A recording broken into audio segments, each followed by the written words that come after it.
जब जगन्नाथपुरी में थे तो एक लीला का हमने चर्चा की थी। फिर चैतन्य महाप्रभु जगन्नाथपुरी से फिर उनकी इच्छा होती है कि वो वृंदावन जाएं। पहले तो वृंदावन जा नहीं पाते हैं, नित्यानंद प्रभु छल से उनको शांतिपुर ले आते हैं। जब चैतन्य महाप्रभु दोबारा प्रयास करते हैं तो एक प्रयास में वो सफल हो जाते हैं और वो वृंदावन जा पाते हैं। जब वृंदावन से वापस लौट रहे होते हैं तो वाराणसी में उनकी भेंट सनातन गोस्वामी से होती है और फिर चैतन्य महाप्रभु 2 महीने उनको सुंदर शिक्षाएं देते हैं। तो असंख्य शिक्षाओं में चैतन्य महाप्रभु सनातन गोस्वामी को साधना भक्ति के बारे में समझाते हैं और कुछ ऐसे शब्द बोलते हैं कि साधना भक्ति क्या है। एवे साधन भक्ति लक्षण सुनो सनातन, यहाँ है ते पाए कृष्ण प्रेम महाधन।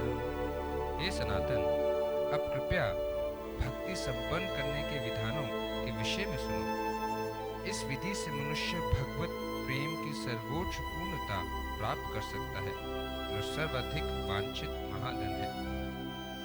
और फिर वो साधना भक्ति की परिभाषा बताते हैं, श्री रूप गोस्वामी भक्ति साम्य सिंधु में लिखते हैं। कृति साध्या भवेत् साध्य भाव स साधनाभिधा, नित्य सिद्धस्य भावस्य प्राकृत्यम रिधि साध्यता। जिस दिव्य भक्ति से कृष्ण प्रेम प्राप्त किया जाता है, यदि उसे इंद्रियों से संपन्न किया जाता है तो वह साधन भक्ति कहलाती है। ऐसी भक्ति हर जीव के हृदय के भीतर निरंतर स्थित रहती है। इस सनातन भक्ति का उदय ही साधन भक्ति द्वारा साध्य होने वाला फल है। तो साधन भक्ति मतलब जो हम इंद्रियों से भगवान की सेवा करके भगवान के चरण कमलों में प्रेम प्राप्त करते हैं। नित्य सिद्ध कृष्ण प्रेम साध्य कबो नाए, श्रवणादि शुद्ध चित्ते करे उदय। कृष्ण के प्रति शुद्ध प्रेम जीवों के हृदय में नित्य स्थापित रहता है। ये ऐसी वस्तु नहीं है जिसे किसी अन्य स्रोत से प्राप्त किया जाता है। जब श्रवण तथा कीर्तन से हृदय शुद्ध हो जाता है तब ये प्रेम स्वाभाविक रूप से जागृत हो जाता है। तो साधना भक्ति वो है जो कि हम इंद्रियों से संपन्न करके भगवान का प्रेम प्राप्त कर लेते हैं। लेकिन साधना भक्ति के मुख्य भाव क्या है, मुख्य चीज़ क्या है, बेसिक प्रिंसिपल क्या है या मोस्ट इम्पॉर्टेंट प्रिंसिपल क्या है, इसमें चैतन्य महाप्रभु उनको बताते हैं। स्मर्तव्य सतम विष्णु विस्मर्तव्यो न जातुचित, सर्वदे निशेषयोर एतयोरेव किंकरा। कृष्ण ही भगवान विष्णु के उद्गम है, उनका सतत स्मरण करना चाहिए और किसी भी समय उन्हें भूलना नहीं चाहिए।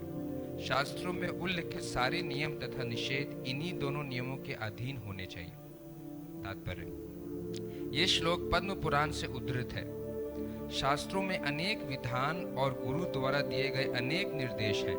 ये सभी नियम मूल सिद्धांत कृष्ण का सदैव स्मरण तथा उनको ना भूलना के अधीन है। ऐसा तभी संभव है जब कोई हरे कृष्ण महामंत्र का जप करता है। इसलिए मनुष्य को सदैव 24 घंटे हरे कृष्ण महामंत्र का दृढ़ता से जप करना चाहिए। भले ही उसके पास करने के लिए गुरु द्वारा निर्दिष्ट अन्य कार्य हों, किंतु सर्वप्रथम उसे जप माला में गुरु द्वारा निर्देशित जप करना चाहिए।